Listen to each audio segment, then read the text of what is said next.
Welcome, my name's Jason. I've been a driving instructor for 16 years and I'm going to start doing YouTube videos now to help you learn to drive. So it's going to be a educational one on showing you exactly what you need to do to learning to drive, but also for what you need for your driving test in the right order.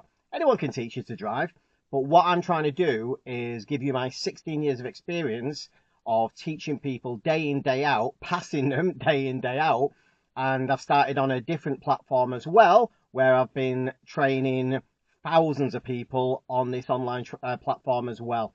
I've also got an online course as well if you want to take it to a little bit more of an in-depth level and a lot of structure. And that's something, an option available to you as well. But I'm going to give you all these videos to show you how to do it for free and also show you how it should be done for a driving test. So what we're going to do first is we're going to do a moving off and stop. Now, this is one of the things you could do on your driving test. And let's just say you will do anything between 4 and maybe, in fact, the most I've had, excuse me, the most I've had is up to 8 stop and starts on a driving test. So you're going down the road, you're driving down the road, and your examiner says, I'd like to find somewhere safe, legal, and convenient to park on the left. Now, it's not always that extreme. It just says find somewhere safe to park on the left. But that's the terminology that could be used as well. Now, what I mean by that is it's using your common sense. Where are you allowed to park? So not outside someone's driveway, not opposite a street on the right hand side. 30 feet from a junction, and don't park on any yellow lines, white lines, and speed bumps as well. So they're the things where you're not allowed to park, okay? Now, where you do it is entirely up to yourself. If you think it's a bit congested here, or you're going to double park with another car and make it awkward for people to go past, I would physically say out loud. Now, you're not saying it out loud to the examiner, you're saying it out loud to yourself to tell yourself why you're not stopping, but the examiner can also hear it. One of the biggest things I teach is commentary driving. And this is where you're talking yourself through what you're doing and you are allowed to do it on your driving test. Don't let anyone say you can't, because you can. And the examiners actually prefer it. They're not mind readers. And they do like listening to these things as well, because they like listening to your thought process. Oh, I wonder why I didn't stop at that one. Maybe it just wasn't comfortable doing it. Oh, God, yeah, double park car on that one. So there's a good example. So what we're going to do, we're just going to move off and stop. So we're going to do a moving off and we're going to park up back on the left-hand side a little bit further down the road. Now, I'm going to do a full commentary drive on this one.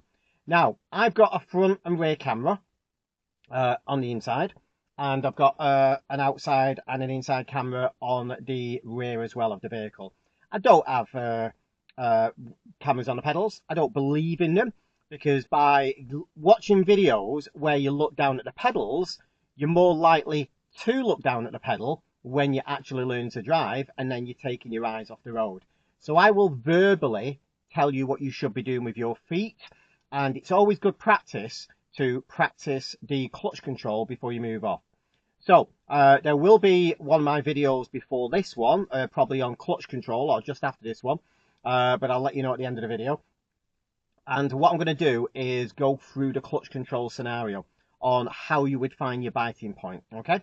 And that's a great way to practice that first before you move on to the moving off and stop on your learning to drive and your driving lessons as well.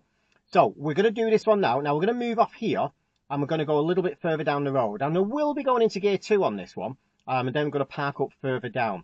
Now there is a turning on the right there, so we're not allowed to park opposite a street as well.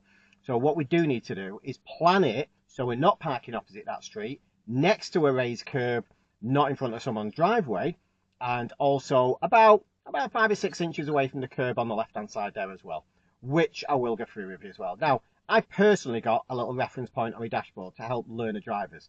So basically, you sat back in your seat, you're looking straight down the road there, your head's on the headrest, and you move your eyes down. And I've got a little sticker on your windscreen there, and that sticker just falls on the edge of the curb. So when you're driving down the road, what you can actually do is basically, remember that stick will be further out because you're further out from the curb, you just bringing the car over, head back, putting the sticker back to where it is now, touching the curb, re-straightening the wheel up, so you're in a fantastic position there, literally about 5 or 6 inches away from the curb. And I've also got blind spot mirrors as well. They're them small circular mirrors on the outside, pointing down towards your back wheels. So you can physically see where your back wheel is at that second in time. These are brilliant for doing these things. I've been using them mirrors for over 14 years. Absolutely fantastic for using them. You can use them on a driving test, and it's brilliant for reversing. It's brilliant for checking positioning, and it's even brilliant for a bog standard left turn. So you can see where the wheel is when you're going around the corner. You think you're going to hit it, take a little bit of steering off, put it back on again, and you'll clear the curb and protect your lovely tyres and your alloys. So let's focus on this bit now. So we're going to set off. Now, before we start the engine, always put your clutch down, make sure you're neutral, and we've got a start button on this one, so we'll press the start button. Now, the car will do a system check, and then all your warning lights should go off. If they don't, then obviously get used to your car, what them warning lights mean. Right, so we've got it on now. Now, some of these cars are very quiet, so how do you know if you've stalled it? So just look at your dashboard. We've got the rev counter, and it's just below the 1 mark, about 900 revs. If that needle is down at the bottom, down at 0, you have you have stalled your car at this stage. Right, so I'm going to verbally tell you how to do this. So we've got the clutch down, we're going into first gear, across and up, and we've got the foot on the gas. Now, this particular model of car has a how can I say this? An automatic handbrake. So I'm just going to clear that back window. It's a little bit messy on that back window, so let's just clear that up so we can see a little bit more clearly. And what we're going to do now is take the handbrake off through the gas pedal. Now, there's two ways of doing this one. I can physically take it off by pressing the brake and putting it down, and then it's on an auto hold, so it just moves off on biting point. So if you're doing a very tight manoeuvre, for example, that's really good. Or for example, now what I can do is bring the clutch up to the bite, and you can feel, can you see the car moving ever so slightly? That's your biting point. That's the slight lunge. Right, so I'm going to hold it there. I'm looking at your side mirror. It's nice and clear. All round check. Left blind spot to right blind spot because I'm parked up on the left. It'd be opposite of you all the way around. And like I just delayed there now by explaining that to you, if you delay too long, you need to do another all-round check before you move off, because you could get marked down for not doing the all-round check at the correct point, and someone could be going down the side of you. So double check it again. It's nice and clear. All-round check. No signal if anyone's there. Squeeze the gas lightly. It takes the handbrake off automatically. Then very slowly bring your clutch up to the top and move yourself about a grid away from the curb on this particular road because it's very narrow. When it gets to 10 miles an hour, off gas, clutch down, gear 2, clutch up, light gas. Now I'm going to park up on the left, probably near that second wheelie bin there. So I'll check the mirrors, inside and left. There's no one around, so no one will benefit from my signal.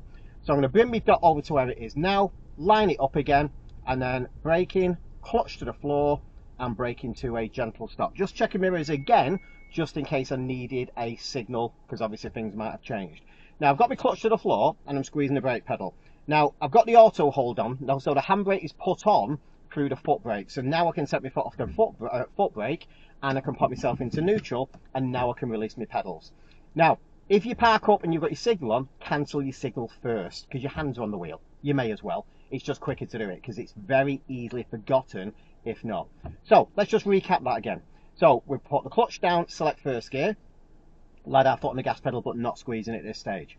We bring the clutch up to the biting point so we feel that slight lunge. Now, that's just at early stages. Once you feel more confident, just bring the clutch up as you're actually ready to move. And that's what I do, and that's what I teach my clients once they feel a bit more confident with it. Then you check your side mirror to make sure no one's going down the side of you.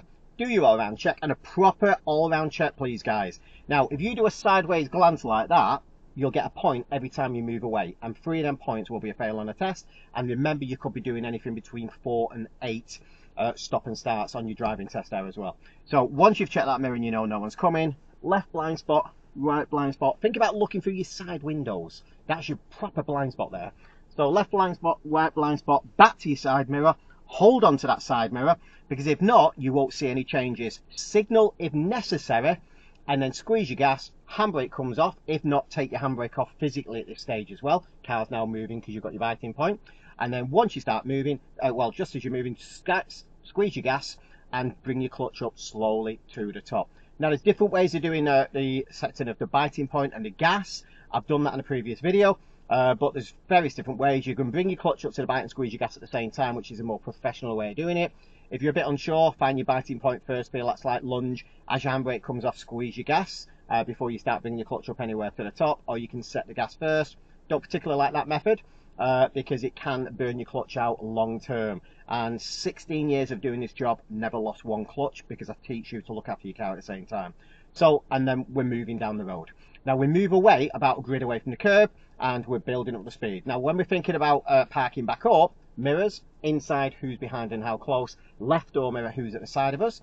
Then we signal if necessary, if anyone around, including pedestrians, will benefit from your signal, and we gently steer towards the left. Keep your head on the headrest, look down at your reference point, and we're looking at that reference point which lines up that front wheel. If you look at your side mirror, you're looking at your rear wheel, and your front will probably scrape down the side of the curb. So you've got your reference point until you get used to it, and then once you've got your reference point, you straighten your steering up, and once you're happy with it, brake in, clutch to the floor, and bring it to a gentle stop. While your hand's on the wheel, cancel the signal. Your handbrake's already on at this stage. If you squeeze your brake a bit harder, into neutral, but if not, you pop the handbrake on physically at this stage as well. And once you've done that, only then can you take your feet off the pedals. And that's the moving off and stopping. It's the simplest way of doing it. Talk it through. And if you talk it through, and here's a nice little way that I teach for doing it nice, short and sweet for moving away and back over. And this can be done out loud on a driving test. Now, I've just done the full breakdown with you. Here's the easy way. Gear, check, go. And that's 3 things to move away. It's got to be in that order. So gear, check, go. Because if you do the all-round check now and then go into gear, you would move off and get 1 point against you, because there's been a delay between the all-round check and the gear and the move. Now, when you're parking back over, 3 words: mirrors, signal, maneuver into position. And that's it. Right? That's how simple it is learn to drive. People make it very, very complicated, and I'm just trying to make it as easy as possible. I'll do a full running commentary on all these subjects I'm going to be teaching, and I will break it down into easier chunks, probably easier chunks that's in the training manuals as well. So I've tried to tweak things over the years to make it a bit easier for you guys as well. So that's the moving off and stopping. Watch out for the next video. Now, the next video will be left turnings, minor to major. So we're going to do a minor to major left turning on the next video. Watch out for that one, because that's where things get really, really interesting.